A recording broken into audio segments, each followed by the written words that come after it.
जी शुक्राना गुरुजी, अनंतम अनंतम बार शुक्राना गुरुजी, लख लख बार शुक्राना जी। जय गुरुजी।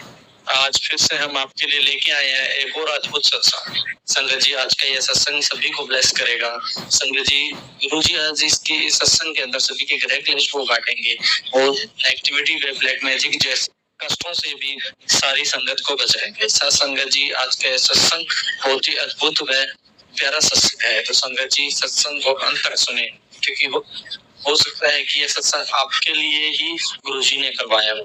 जय गुरुजी, शुक्राना गुरु। जय गुरुजी, शुक्राना गुरुजी, अनंतम अनंतम शुक्राना गुरुजी। बहुत दिनों से मैसेज आ रहा था कि आप अपना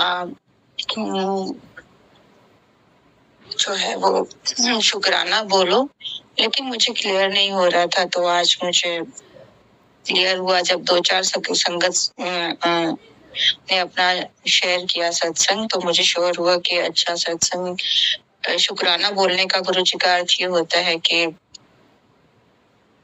आप जो है अपना सत्संग शेयर करें।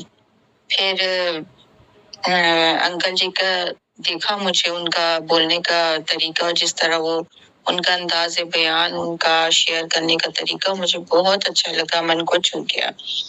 और फिर पता नहीं, मुझे चाहा बहुत सारे प्लेटफॉर्म हैं, लेकिन मुझे लगा कि शायद गुरुजी का आदेश जो भी हो, मेरे लिए तो सभी बराबर हैं। कहानी शुरू करते हैं दोस्तों। कहानी तो बहुत पुरानी है, मेरे जीवन में कभी भी सुख शांति रही नहीं। मेरे हस्बैंड अकेले थे, कमाने वाले, माँ बाप जल्दी डेथ हो गई थी, तो सारे घर वालों को इन्होंने ही संभाला। शादी के वक्त सब ठीक था, इन्होंने खुद पसंद किया जो भी शादी थी, लेकिन 1 महीने बाद हालात बहुत बद से बदतर होते चले गए। मेरी और इनकी मेंटेलिटी बिल्कुल भी मैच नहीं करती थी। मुझे जैसा दिखाया गया था वैसे थे नहीं ये लोग, बहुत ही लो मेंटेलिटी, जैसे नार्सिसिस्ट लोग होते हैं, बिल्कुल वैसे ही थे ये। इनकी 2 बहनें हैं, दोनों का ही ससुराल में वही मार कुटाई चलती है, और दोनों ही बहुत डोमिनेटिंग टाइप की लेडीज हैं, जिनका कभी भी ससुराल में गुजारा नहीं हुआ, कभी तमीज से बात नहीं की, हमेशा गाली गलौज, बद से बदतरीन गालियां, ईर्ष्या की भावना, बहुओं को हमेशा बुरे तरीके से देखना, हस्बैंड वाइफ के बीच में कभी एकता ना बन जाए, मतलब तोड़ फोड़ की जो नीति होती है वो रही उनकी। मैंने हमेशा उनको ही अपना जाना, लेकिन उन्होंने कभी भी मुझे अपना नहीं जाना हमेशा। और मैं अभी तक इतनी गुरुजी की पागल बेटी कि कभी मैं ये नहीं समझ पाई कि जिनको मैं अपना मान रही हूँ वो असल में हम लोगों के बीच में लड़ाई वो लोग ही कराते, और इतने तरीके से राजनीति करते थे कि मेरी शादी को 18 साल हो गए, लेकिन कभी भी सुख शांति घर में मेरे आई नहीं। वो कहानी बहुत लंबी है, फिर कभी शेयर करेंगे। गुरुजी सब जानते हैं, और अभी भी लगता है कि गुरुजी सुन रहे हैं मेरी कहानी, कहीं भी झूठ और नहीं कुछ बोलूंगी। मेरे ही दुख में पापा चले गए दुनिया से, मम्मी चली गई, और मतलब जिंदगी में वो सब रहा नहीं। बस अभी मैं आपको शेयर करती हूँ सत्संग जी, कि मुझे टीचिंग का बहुत ही शौक था, बहुत शौक था। मैंने 12th के बाद ही टीचिंग की, क्योंकि मेरा पूरा ही बैकग्राउंड टीचिंग का है। पापा भी मेरे प्रिंसिपल रहे थे और रिटायर हुए प्रिंसिपल, भाई लोग भी लेक्चरर, बहनें भी टीचर, भाभियां भी, मतलब सारा बैकग्राउंड ऐसा ही था हमारा। शादी के बाद इधर आए तो मैंने बीलिप किया था, तो बहनों ने कान में भरा के इसको मत जॉब करने देना, मतलब एक पेपर मेरा रह गया था, उन्होंने कहा कि इसे ये मत क्लियर करने देना कि कहीं गवर्नमेंट जॉब लग गई तो फिर हाथ से निकल जाएगी या वो तुम पर रोक छाड़ेगी, इस तरह करके। तो इन्होंने कोई ना कोई अड़चन डाल के मेरी पढ़ाई पूरी नहीं होने दी, वो एक पेपर नहीं होने दिया, और अंत में वो जो है मेरा कैंसिल ही हो गया, लास्ट चांस था। खैर, मेरा फिर बेटा हुआ। बेटे के जन्म में भी केवल बेटा मेरा 5 दिन का था, तो मेरी बड़ी नंद ने बहुत छूट कूट इधर उधर की लगा के बहुत लड़ाई करवाई, और मेरे हस्बैंड ने मुझे इतना मारा, मेरे स्टिचेस भी नहीं खुले थे। मेरा भाई अगले दिन आया और मुझे ले गया, बच्चे को भी ले गया। फिर इन्होंने माफी मुफी मांगी और मुझे वापस ले आए। इस तरह चलता रहा मेरा। फिर मैंने टीचिंग ज्वाइन कर ली। मुझे ऑफर आया इंग्लिश टीचर का प्राइवेट स्कूल में। मुझे अच्छा लगता था पढ़ाना। उस पे भी मेरी नंद आती थी, मेरे घर में माहौल देखती थी कि अच्छा है, तो उसे ईर्ष्या होती थी। तो पता नहीं मेरे घर आती थी झूठ, मतलब, और हस्बैंड को सिखाती थी कि उससे पूछना मत, मेरे से ना पूछे, मतलब। और हस्बैंड कानों के इतने कच्चे कि वो बस मुंह फुला लेते थे और घर में लड़ाई करते थे। और मुझे भनक भी नहीं होती थी कि मुझसे इतना मीठा बोलकर मेरी नंद यहाँ से सब लेकर के बातें कुछ, मतलब, 5% सच और 70% झूठ, ताकि हस्बैंड को थोड़ा पता भी ना चले। और वो बड़ी सफाई से कान इनके भरती थी। यानी मेरे और उनके बीच में कभी इन्होंने रिश्ते स्मूथ होने ही नहीं दिए। 18 साल हो गए। खैर, इसी तरह अब 2021 में हम आते हैं, जब मैंने फर्स्ट टाइम डीपी में अपने रिश्तेदार की गुरुजी का स्वरूप देखा। तो मुझे यकीन मानिए, माफी के साथ 100 बार माफी, नाक रगड़ के माफी, गुरुजी क्षमा याचना, कि मुझे अच्छी फीलिंग नहीं आई। मैंने सोचा ये भी वैसे ही बाबा होंगे जैसे सभी होते हैं, क्योंकि अभी पिछले कई दिनों से जिस तरह बाबाओं के पाखंड सामने आए, ये सब हुआ, तो मैंने तो ध्यान नहीं दिया। खैर, मन में विचार आया, चला गया। फिर 2021-22 में फिर मैं टीचिंग कर ही रही थी। मैंने दोबारा स्कूल ज्वाइन किया, तो मेरी बड़ी वाली नंद ने फिर हस्बैंड के कान भरने शुरू किए। पहले तो मेरे घर आती थी, देखती थी, उसे ईर्ष्या होती थी कि इसका इतना रिस्पेक्ट क्यों होता है, सब लोग इसे क्यों चाहते, क्योंकि वो भी पास में ही रहते, थोड़ी दूर ही। तो देखती थी, मेरे घर आती थी, पता नहीं मेरे हस्बैंड का मूड ऑटोमेटिकली खराब होना शुरू हो गया मुझसे। मुझे समझ नहीं आता था क्या वजह है। मुझे पता नहीं था कि जिस लेडी पर मैं इतना भरोसा कर रही हूँ, अपनी सास की जगह में जिसको समझ रही हूँ, जिसको मैं अपने घर बुला के खाना चाय पलंग से नीचे पाँव नहीं रखने देती, वो लेडी ही मेरे घर में आग लगा रही है। खैर, बात एक दिन इतनी बढ़ गई कि मैं अपने घर चली गई। और भैया ने, खैर चलो, बच्चे यहीं थे, मेरे दोनों बच्चे, एक बेटी है एक बेटा है। बच्चे उन्होंने वापस भेजा। यहाँ तक कि मेरे नंद ने मेरे बच्चों के कॉल ब्लॉक करा दिए और बोलते उससे बात मत करना। अब बस मैं रोती तड़पती रही। बेटी मुझे बहुत याद आती थी। फिर मेरी बेटी छोटी है, 5th में थी, वो उसका कॉल गया मामा जी के पास अपने, कि मामा जी मम्मा को भेज दो। जाहिर है बच्ची है, मम्मी की याद आती थी उसे। तो भैया ने समझा बुझा के कहता अच्छा चल जा। अगर मैं आ गई, उसके बाद वही हस्बैंड ने बहुत बुरा मेरे साथ व्यवहार किया। यानी मतलब हमारा एक दूसरे से कोई मतलब ही नहीं, घर में बस वही बच्चों के साथ रहना, ये वो। और वो पूरे में मेरी नंद बोलती थी कि नौकरों की तरह घर में रह रही है, नौकरानी है, ये वो। कोई बात नहीं, मैंने कहा कोई बात नहीं, बच्चों के लिए तो हर माँ ही नौकरानी होती है। फिर मैंने, हालात इतने खराब थे तो डिप्रेशन मुझे होने लगा, रेगुलर सर दर्द होने लगा। फिर मैं यूट्यूब पे, कहते हैं ना कि डूबते को तिनके का सहारा, बाबा जी मुझे दिखाई दिए। तो जो भी बाबा जी दिखाई देते, मैं सबसे प्रार्थना, रो रो के प्रार्थना करती, गुरु जी चाहे दिखाई दें, चाहे वो हनुमान जी दिखाई दें, चाहे साईं बाबा की भक्त हूँ मैं, उनका ग्रुप ही ज्वाइन किया हुआ है, बाबा जी से और हर किसी से मैं प्रार्थना करती थी।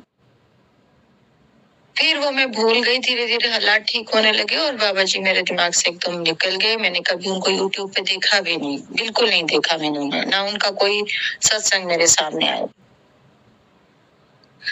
फिर अचानक से बेटा भी डिप्रेशन में ही रहा। 11th में था बेटा, इसी लड़ाई झगड़े में, गंदे हालात में बच्चे ने पेपर दिए, पता नहीं कैसे दिए, पता नहीं मुझे। फिर बच्चे का जिस दिन रिजल्ट आया, ये अभी की बात है, अभी इसी मई में बच्चे का रिजल्ट आया, 12 मई को। और उसके आउट ऑफ बेस्ट ऑफ 4 में उसके 77% उसके नंबर आए। मुझे भरोसा, मैं रोती रही, शाम तक रोती रही, कैसे इसके नंबर आए, कब पढ़ा इसने, कैसे हुआ, कुछ समझ नहीं मुझे। फिर अचानक से मैं ऐसे यूट्यूब ऐसे चला रही थी, तो एकदम से बाबा जी का मैसेज फ्लैश हुआ कि तेरे बेटे को कामयाबी मिल गई है, उस पे बुरा साया था वो हट गया है, और मैंने बहुत कामयाबी तेरे बेटे को दी है, उसकी बहुत खुशियां दी हैं मैंने, चल शुक्राना कर। मैंने शुक्राना किया। और फिर अचानक से ना पैसों की दिक्कत तो रहती थी घर में। टीचिंग मैंने अभी अप्रैल से क्विट कर दिया क्योंकि अचानक से ही मेरी तबीयत खराब, पता नहीं क्यों मेरी तबीयत खराब हुई। मुझे लगता है शायद जो मेरे ससुराल वाले उन्हीं का कोई ब्लैक मैजिक है या उन्होंने कुछ किया है, मुझे पता है किया।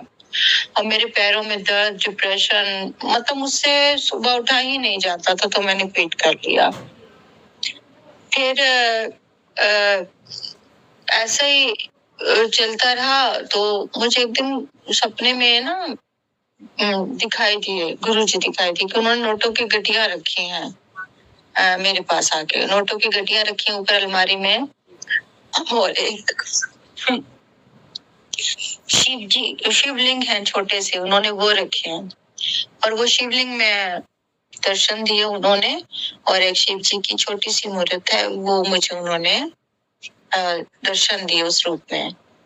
फिर उसके बाद ही मुझे अगले दिन मैसेज आने लगे कि पैसों की दिक्कत तुझे होने नहीं दूंगा, ये सब आने लगे। और पता नहीं मेरा दिल अपने आप उनके पास जुड़ता चला गया।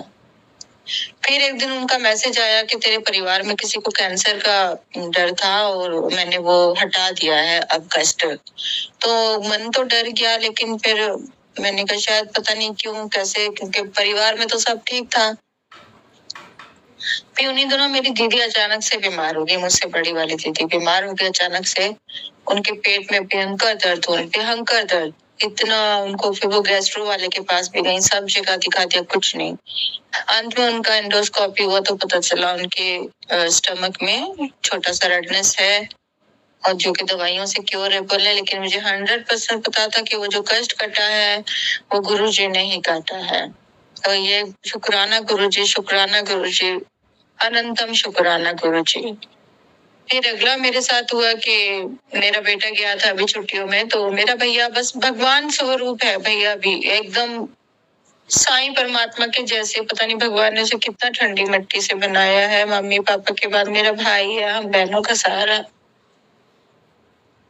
तो जॉब अभी भैया की क्योंकि एज हो गई है, तो उनकी जॉब रिटायर हो गए, तो ड्राइविंग का जॉब करते हैं वो। ऐसे ही मतलब बच्चों की तो जॉब वॉब है उनकी, तो वो वैसे टाइम पास के लिए किसी के पास जॉब करते हैं। तो मेरा बेटा मेरे पास आया, उन्होंने बोला कि मम्मी मामा जी को पैसे भेज दो, मामा जी के पास पैसे नहीं है। तो मैंने भैया को बोला भैया मेरे को पैसे भेज दे। तो बोला मेरे पास तो 1 रुपया है, भेज दूं तेरे को, मजाक करके बोला उन्होंने। मैंने कहा अच्छा चल, तू साइकिल पे आ रहा जा रहा, पेट्रोल भी नहीं है तेरी बाइक में? कहता नहीं पेट्रोल भी नहीं है। तो मैंने गुरुजी से अरदास लगाई कि गुरुजी क्या मतलब, क्यों ऐसा है, मेरे भाई को ब्लेस करो। और मैंने भाई को 500 रुपए भेजे। मैंने कहा तू गर्मी बहुत है, तू हार्ट पेशेंट है, तू मत ऐसे आ जा। अगले दिन मैंने भाई को कॉल किया, तो भाई बोलता है कि जो नया वो मकान किराए पे दिया था ना, उनका किराया मेरे पास आ गया है, सुबह ही सुबह मेरे पास पैसे आ गए हैं। शुक्राना गुरुजी, अनंतम शुक्राना गुरुजी, शुक्राना गुरुजी। फिर मैं सुबह मुझसे उठा नहीं जाता था, जैसे मैंने आपको बताया कि मुझे बहुत तबीयत खराब रहती थी, बहुत ज्यादा। काम भी मेरा लेट, मेरा कोई काम मुझसे नहीं होता घर में। तो मैं लेटी थी, अचानक के सुबह 3-4 बजे जैसे मुझे किसी ने हिला के मुझे उठा दिया, और मुझे पता है वो गुरुजी ही थे जिन्होंने मुझे जगाया सुबह सुबह। फिर मेरे पैरों में, मैं कैसे वैसे मैं वॉक पे जाने लगी, बड़ी मुश्किल से, मुझसे चला ही नहीं जाता था ना, मुझसे एक्सरसाइज होती थी कि मेरे पैर में इतना दर्द कि आपको मैं बता नहीं सकती। तो मैं ऐसे एक्सरसाइज कर रही थी, मैंने गुरुजी का भजन सामने लगा रखा था, शुक्र करा वाला, जो गुरु शुक्राना वाला भजन है वो लगा रखा था मैंने। तो मैं एक्सरसाइज कर, तो अचानक पता नहीं मेरे पैर में क्या हुआ, और एकदम मैं ऐसे से हिला रही हूँ, मेरे पैर जो बटरफ्लाई वाली एक्सरसाइज होती है वो मुझसे होती ही नहीं थी। फिर वो वाली मैं एक्सरसाइज अचानक से करने लगी, तो मेरे एकदम से लेग्स बिल्कुल फ्री हो गए, मतलब सही से चलने लगे। अचानक से ही पता नहीं क्या हुआ, अचानक से ही मेरे पैर एकदम, दर्द बिल्कुल ठीक हो गया। और अब फिर मैं दोपहर को शुक्राना कर रही थी गुरुजी को, शुक्राना गुरुजी। फिर अचानक से गुरुजी का मैसेज सामने आया कि कुड़िए जा मेरे लिए चाय बना के ला।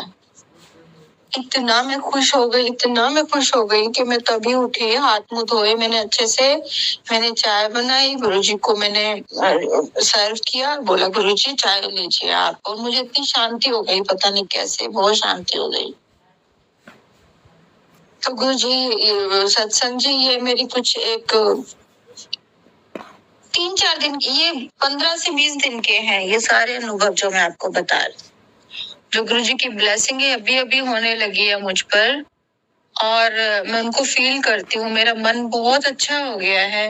मैं दिन रात उन्हीं के सत्संग सुनती हूँ। अब मैं बड़े मंदिर जाने वाली हूँ, मुझे जब गुरुजी ब्लेसिंग करेंगे, मुझे गुरुजी से अरदास है कि मुझे बुलाएं मंदिर में, और मैं सत्संग जो नए जुड़ने वाले हैं संगत जी, मैं आप सबसे प्रार्थना करूंगी कि बस भरोसा रखिए गुरुजी के ऊपर। बहुत ही काइंड, मेहरबान, मुझे तो लगता है कि मेरे अब्बू जी वापस आ गए, मेरे पापा जी हैं। बेटियों का और कौन होता है पापा के बिना। I love you so much Guruji, I love you. आप मेरे पापा हो, मेरी माँ पापा सब आप हो। अचानक से मेरे हस्बैंड से बात नहीं है, मैं उनको माफ नहीं कर पा रही हूँ गुरुजी। नंद वगैरह से तो मेरा कोई है नहीं, उन्होंने बुलाया लेकिन मैं गई नहीं। मैंने कहा जिस तरह मुझ पे आप लोगों ने लांछन लगाया, मेरे कैरेक्टर पे भी उंगलियां उठाई है, वो सब इंसाफ गुरुजी देंगे मुझे। फिर गुरुजी का अचानक से मैसेज आया कि तूने बहुत अच्छा किया, उन लोगों से बात करना बंद कर दिया। तो मुझे बहुत, अब मुझे तसल्ली है कि गुरुजी मुझे बोलना चाहते हैं कि बुरे लोगों से दूर रहूं मैं। तो बस अब गुरुजी आपका ही सहारा है, मैं आपकी उंगली पकड़ के ही अब सारी जिंदगी चलना चाहती हूँ। मेरे बच्चे को सही राह दिखाओ, बहुत भोला भाला मेरा बच्चा है। आपके मैसेज आते हैं कि मैंने उसका भविष्य सिक्योर कर दिया है।